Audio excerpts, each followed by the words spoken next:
Herkese yeni videodan salam dostlar. Mən Cavidan. Bugün sizinle Clash of Clans'ta yeni etkinliği göstereceğim. Bu etkinliğimizin adı bir dakika, Ejderha Çeşmesi adlanır.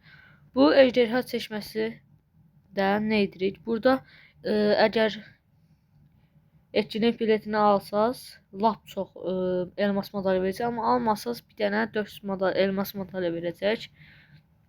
Sonra burada gördüğünüz gibi aksesuarlar var. Sonra totemler var. Arka planlar var. Koruyucuların, savaşçıların kostümler var. Size tavsiyem alırsınızsa Ay Kralı bir de Orta Çağ Kraliçesini alın.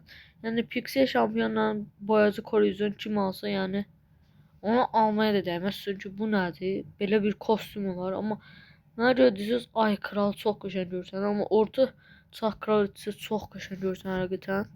Bu da Ay Kralı. İndi oynayaq biraz oyun. Mən sizə dəstə göstərəcəm. Dəstəm budur.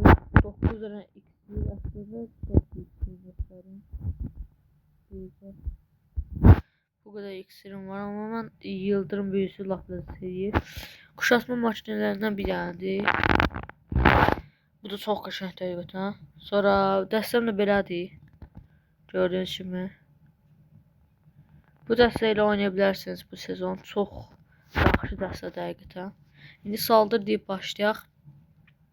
Məncə udarıq inşallah. Belə baxın, beləcəsi 12, canım gözü 10 səviyyə, kartopu 3 səviyyə, hava savunması 9 səviyyə. Məncə hava savunmalarını indirib. Burada olsa deyəcək, burada hər səhəmdə. Bu yerdə qalan üçün indirib. Məncə laf yaxşı oynama olar. Başlayaq bir dənə görək nə olur. 1, 2, 3,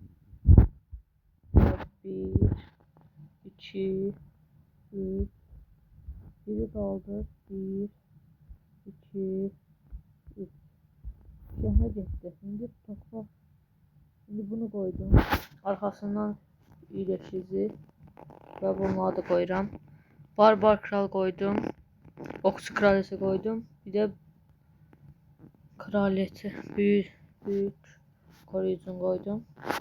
Bunu depolayaq tez. Bence yaxşı oynamalıdır. Bir dənə 5 dənə ejderha, buz golemi, lav saçısı, atıcı bence.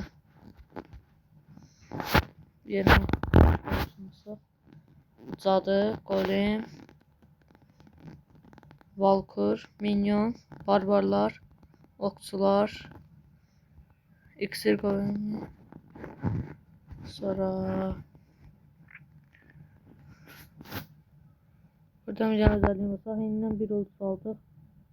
Beləsi çölyə saldırarkən ən birinci diqqət edəcəyiniz hava savunmalarıdır. Məsələn, məndə əgər çox olsaydı, mən buranı da, burada gördüyünüz cəhənnəm kulesinin hava savunmasını da yoxlamaq istəyirəm, amma yenə də yaxşı görürəm əlçilik. Belediye binası 12 amma deyirsiniz ki, hesabım çox zəifdir. Bunun da olma səbəbi mən hələ ki kasmam, ancaq bələdiyyə basıram. Bu da səbəbi niyədir? Bələdiyyə 13 olacam, bundan sonra da ancaq kassam. Yəni ondan sonra bir 2 ay sonra görərsiniz hesabım necə olacaq. İndən 80% yığdım həqiqətən. Buz golemi çox iş görür. Yeni karakter almışam, buz golemi çox iş gördü yəni. Elə belə də buz golemi özü öldükdən sonra yine iş gör. Dondurur yanında her şey. Yani indi az qalıbdı. Bir dənə qalıb burada 2 dənə Zeynəm kulesi. Bir dənə havan. Bir dənə okçu kulesi. Bir dənə də X yayı. Yəni bunları da bitirsəm yaxşı olar məncə. İnşallah partlada bilər. İnşallah. 30 saniye qalıbdı. 94%. Verəmişəm əlçili. İnşallah partladan bizi, çünki 24 saniye etməsi mümkünsüz. Cəhənnəm kulesini əldə edənə 10 saniye geyir. Okçu kulesini 5 saniye geyir. Öyle getdi da. 5 saniyede 2 saniye oldu. Ama yəqin ki 99% yığacam. Amma 50'si olar deyə. Allah haqq 50'si olardı. 99%'e qaldı. Ayf. Baxın gəldi görürüz. Buradan 4275 altın məndə yer yoxdur deyə götürməyəcəm. Hər ki 5'ə satmaq məntiqsizdir. 5 burada qalsın hər şey. Bu videoda belə oldu dostlar. Video like atıp kanalıma da abone olmayı unutmayın. Görüşürüz. İnşallah bir gün beləcək 13 və hesabım full olar. Sağ olun, salamat qalın, özünüzə yaxşı baxın.